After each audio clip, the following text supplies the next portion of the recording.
Greetings and salutations everyone, this is of course one and only Sugi JRPG here, and today I am delighted to review this game called Rogue Galaxy, which was made by none other than Level 5 for the PS2, and it was released in 2005 in Japan. Then 2 years later they made a director's cut of the game, which was released in Japan and also first time in the West. Now this review will be based on the emulator version of the game, and I want to first break down the features of the emulator before we go into reviewing the game itself. So the footage you will be seeing in this video is done on 5K resolution actually and 60 FPS. And you can run a higher FPS if your computer can do it. However, the voice lines and the musics are playing faster, which makes it sound very unnatural. Also, the gameplay itself is not really meant to be played at a higher FPS because it just feels very unnatural and way too fast to react, block, and do all these things, which were originally, made to run on PS2, which runs at, I don't know, like 20 FPS or something. So fundamentally, like 60 FPS is the way to go. Now there was also a PS4 version which was released on PlayStation Network back in 2015, and that runs on 1080p, and the original PS2 version was obviously running at 480p. So in case you don't want to emulate and want to support the developers, you can also buy it on PS4 and get a bit of a higher resolution experience. And also one of the higher upsides for the PS4 version versus the actual emulator version is the fact that the texts inside the game, in terms of like, the dialogue, the menus, the item descriptions, are a bit more clear on the PS4 version than you can make them in the actual emulator, because the emulator is just upscaling stuff, but it's not exactly making, the very crisp text a lot more clearer. But you can set out the bilinear forced setting, which will improve the text quality, but it will create these like small black lines on the menu and also on the minimap. These are very minor things, for the most part, so you're not able to, or you're not probably going to be even seeing them, but it's just something that in case you don't really like them and you don't really worry about much more crispier text, you don't have to set out the bilinear too forced. Now there's also one, fundamental glitch inside the emulator version of the game. The game doesn't crash, it runs out really well for the most part. I haven't read anybody having their game crash or anything outside, but when you enter this planet known as Vedan, there is this chance that you may start ascending to the sky basically, and then you can go back to the beginning of the map and maybe you fall down, but otherwise you basically have to like switch your character or perhaps reset the game and load again in order to fix this bug. It's the only bug that kind of exists right now in the emulator. Otherwise it's 100% playable, and there's a lot of ways to basically play around this bug and way to like cheat it. Now let's talk about the actual game now. So starting off with the premise. So everybody kind of likes, this whole space pirate bounty hunter thing, which kind of combines, sort of a piracy with a sci-fi setting, and this is like a very popular sci-fi subgenre, and I think one of the reasons is that it's not a very oversaturated thing. Whatever, it's Cowboy Bebop, Skies of Arcadia, which we reviewed last time, although it doesn't have space on it, but it's kind of similar.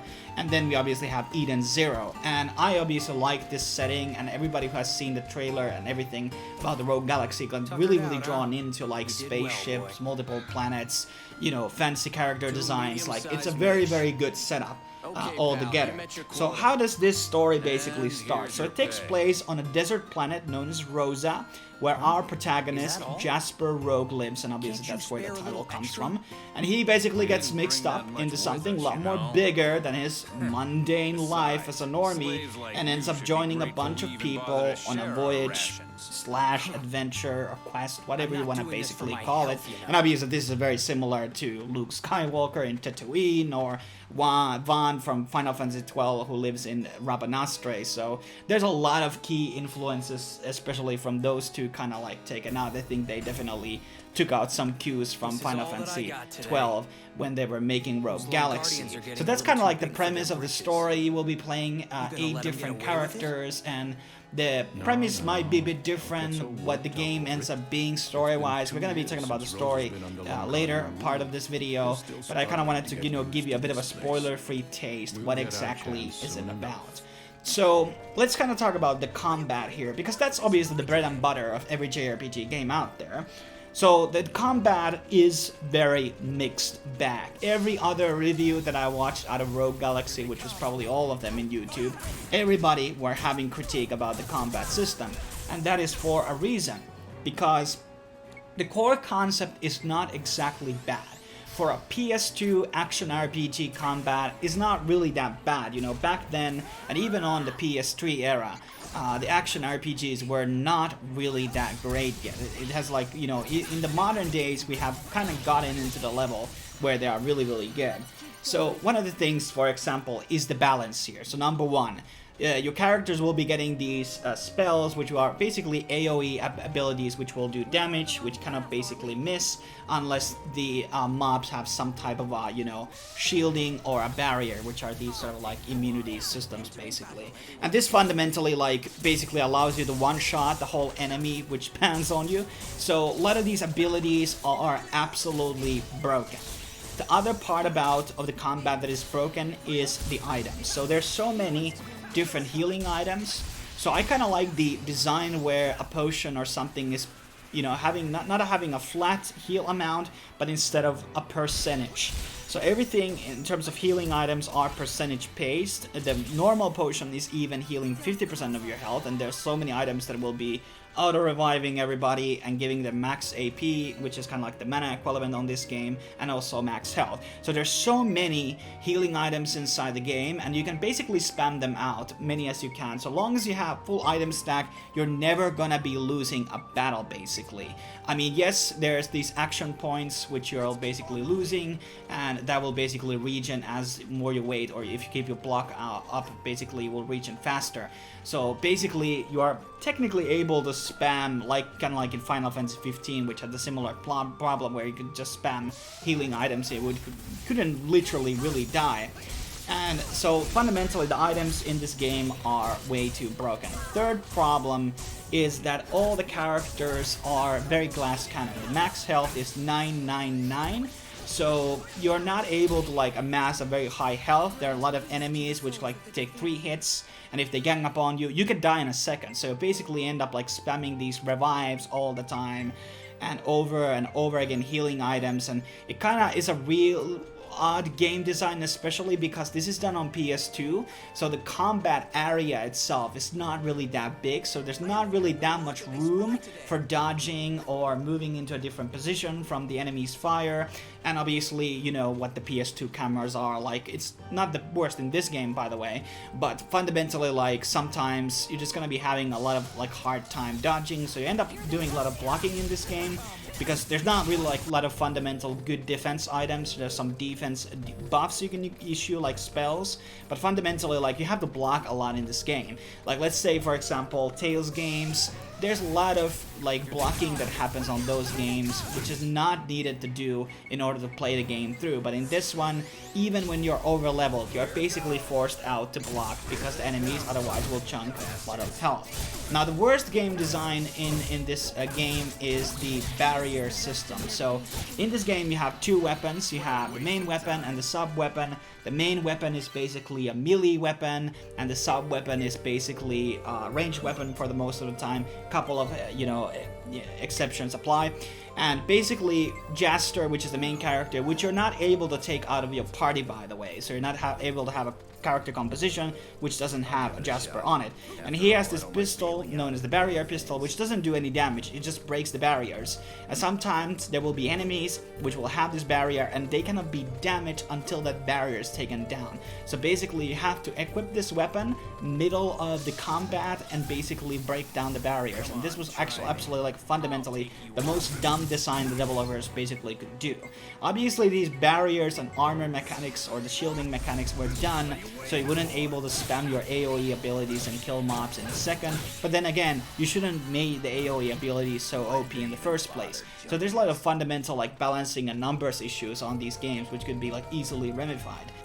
Then there's this throwing mechanism in the combat where you can, like, there's these items which span on the map and you can throw them at enemies and they do damage. You can also throw enemies. I thought this was very filler element, and I felt like the developers just wanted to flex, you know, the combat system, make it more deeper somehow, but fundamentally they just added something that is absolutely useless and nonsensical in the grand scheme of things.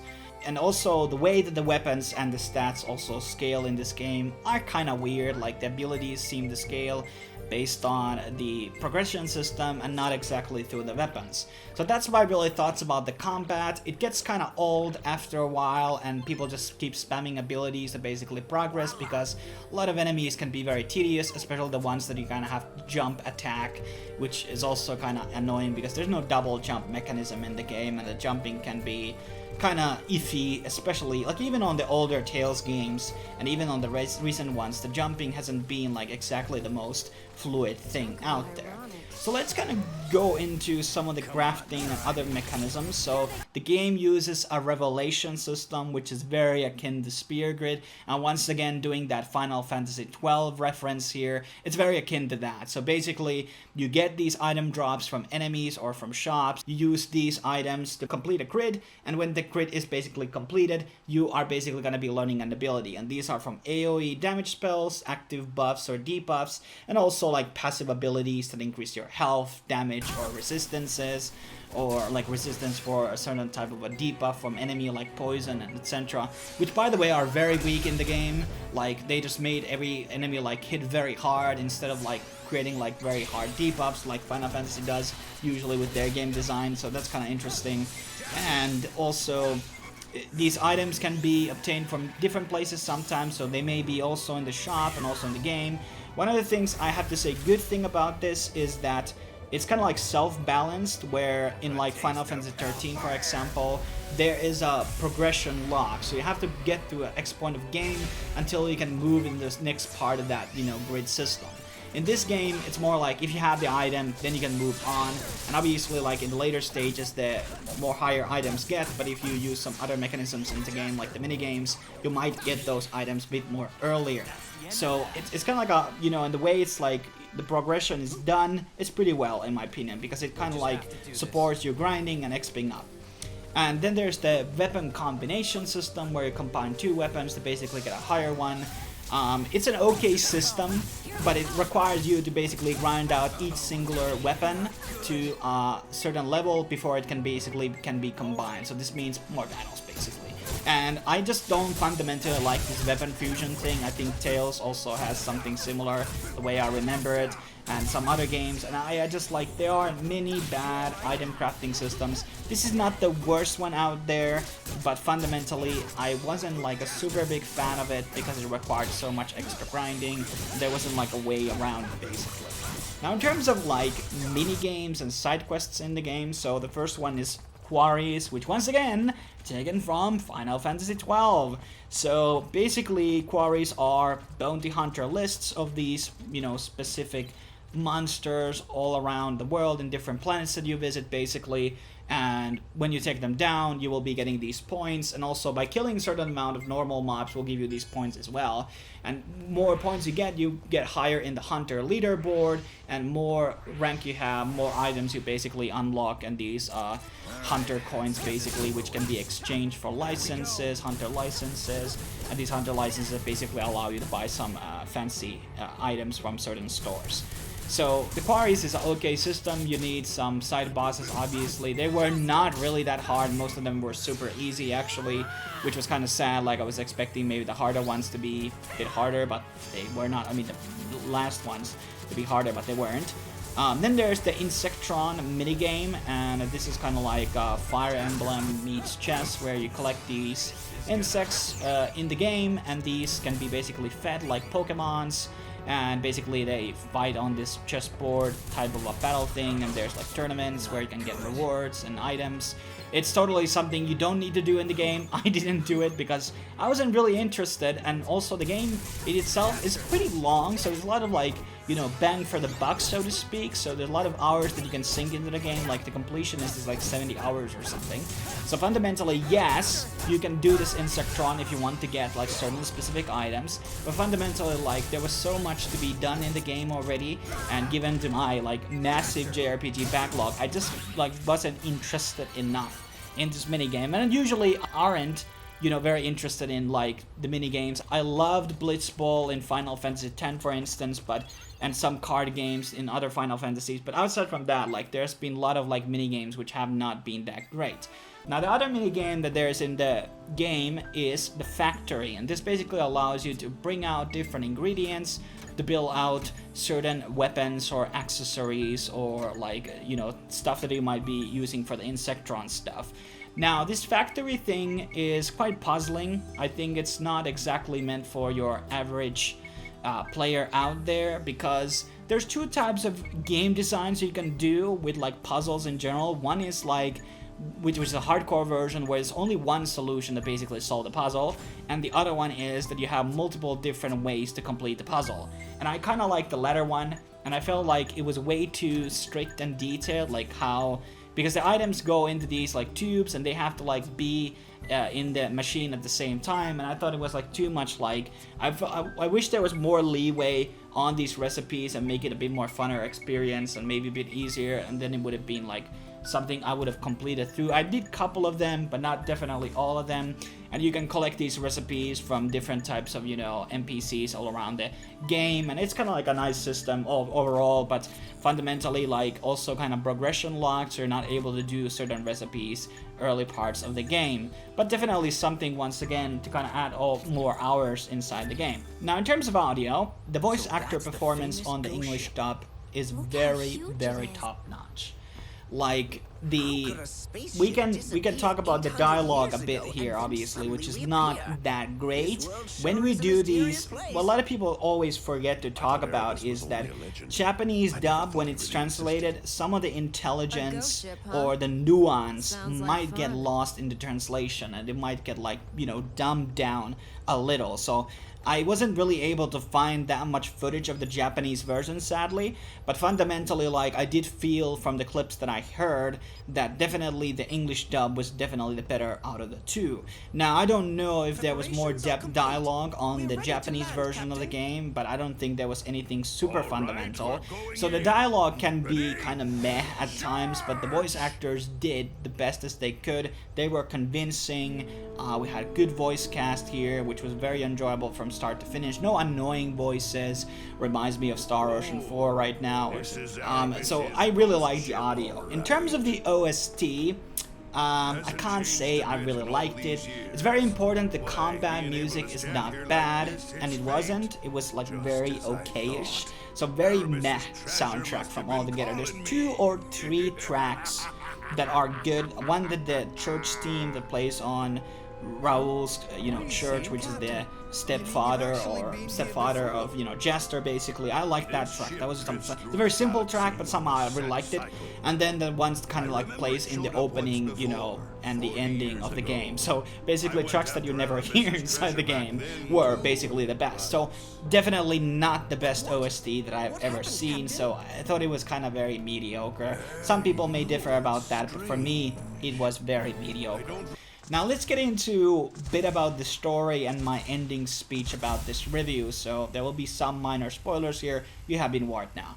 So as I kind of alluded earlier, a lot of people liked the initial premise of this game. And this, whatever, is the broad pirate stories about grand voyage and adventure, and there was so much potential with this story, like, because when you do this space setting, you can just create up new planets, you can do whatever, you don't have to like adhere to any form of history or races and species and stuff like that, and there's so many things to do. That's like good examples being Eden Zero or Dragon Ball, for example. It's an infinite universe, they can just create more and more new shit into it, which is great. And in a lot of ways, you know, that potential was not really met. So for example, in the start of the story, they talk about this galactic war going on. So the home planet of Jester is occupied, and they, you know, Raoul talks to Jester about this war going on, and it's you know, mentioned a little in the beginning, and then it's totally forgotten in the middle of the game. So that war doesn't, there's not even like scenes where, you know, there's like clips about the war or spaceships, which are shown a couple of times inside the game, these warships. So a lot of this like war, it's just like a very much in the back end of things, when it's kind of like portrayed, or I think it was supposed to be portrayed as this more of a bigger thing in the grand scheme of things, but it becomes a very sideline story, and it doesn't really even matter in the last arc of the story for the most part. So they really failed to deliver this whole like opposition and the galactic war thing.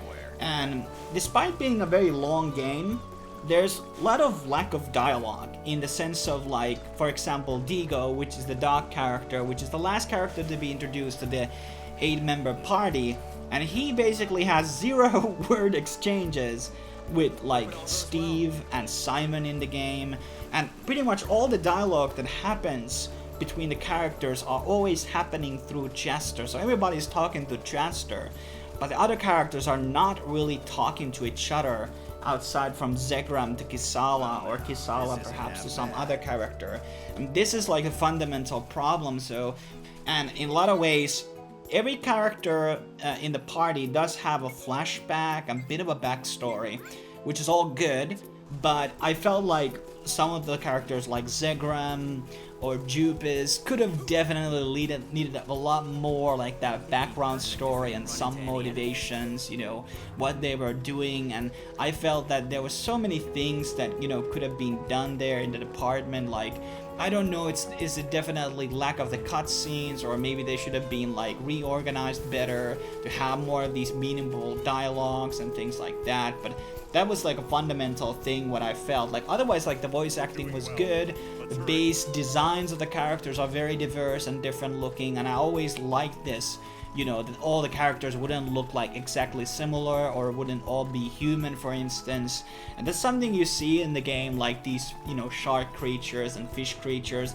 There's all types of weird alien-esque types of characters in the game, and I really like that direction. The NPCs are really well done, and they kind of look like they could be technically part of the main group or something. So that's something that I really praise about this game, and it really builds up that setting really well, that it looks like unique world, and, you know, there's some, you know, efforts put into there, and some of the planets. And as for the villains, there's one villain that is kind of shown throughout the mid of the game till the end, but kind of not very good. There's also sort of the last, you know, technically the main villain, which is introduced like very late at the game, like reminds me of like Final Fantasy Necron, like, hey guys, you know, I'm actually the last villain here. So it doesn't like make any sense to like, the best villains are the ones that are being builded up. Kuja in Final Fantasy IX, Sephiroth in Final Fantasy VII, Seymour, well, technically not the main villain, but the Sin is. So you have these villains which are built up in a lot of these Final Fantasy and Tales games, a lot of others. They are built up at least from the middle of the game, or very early parts on there, like at least mentioned. But this just like appears out of fucking nowhere, and suddenly like this is the most urgent thing we have to deal with, and it's like, it's a bit ridiculous. So the last arc of the whole story is pretty lackluster, and it kind of falls apart. It has a pretty decent ending. I always felt that the endings are one of the most hardest things to do, because you have to like part away with the game. Even though I've been sounding very critical about the game, I did enjoy it, and it was like a 50-hour thing, so I kind of became emotionally invested with these things, and, you know, maybe I got a bit emotional towards the end, but fundamentally, like, yeah, the last arc of the story, not the strongest suit. It kind of got ridiculous, and I didn't fundamentally really like the design of the last planet either. And each planet kind of has there's like 7 planets plus an in-game dungeon, this, you know, ghost ship, which kind of, I guess, solidifies as its own like zone. They have their own like story arc going on the planet, which is not exactly connected to the main story at all. And that's kind of the weird thing. It's that it's kind of like, in that sense, it's a bit of an adventure. It's like episodic in that sense, that it goes into these planets. They have their own thing going on, which is totally not connected to the main plot at all. And then the, you know, the crew just goes into another quest and somehow end up on this and this planet. So my, like, you know, like wrapping this thing up. So the story, it's a mess. I mean, it's not the worst, you know, story ever. Like, is it bad as Final Fantasy 15? I don't know how to answer that. But what I want to say is that they built out the species, the spaceship, the Gorgongoa, which is or Dorgangoa, whatever the spaceship's name, where they travel, is like a really well done design, and a lot of like planets and different things that they have done were really impressive, and some of the build up in this world is great, which makes me want to have a sequel to this game. Now, I probably wouldn't want to have a prequel story. I absolutely hate prequels. But a sequel story, taking like a couple of 100 years later with a different characters and just giving like a new spin. It's like, you know, it's still like a pirate story, but it's like, you know, right this time a bit better. Okay. So fundamentally, like, still like, you know, the cel shaded graphics and everything, like, it has aged better than a lot of other PS2 JRPG games. I'm not like, you know, regretful that I played Rogue Galaxy, but I did have a bit of a higher expectation of this game to ending a bit better, because it was done by Level 5, which, you know, have done decent games, which have, you know, gotten a lot of praise. That's kind of my take here on Rogue Galaxy. You can pick it up on PS4, or you can play it on Emulator to kind of get that, you know, very, very HD experience there. But thanks for watching. I would obviously love for you to subscribe to the channel for more retro reviews on Emulator, and obviously some new titles which I'm currently working on, so stay tuned for those in the next coming weeks. Thanks for watching. I'll see you soon.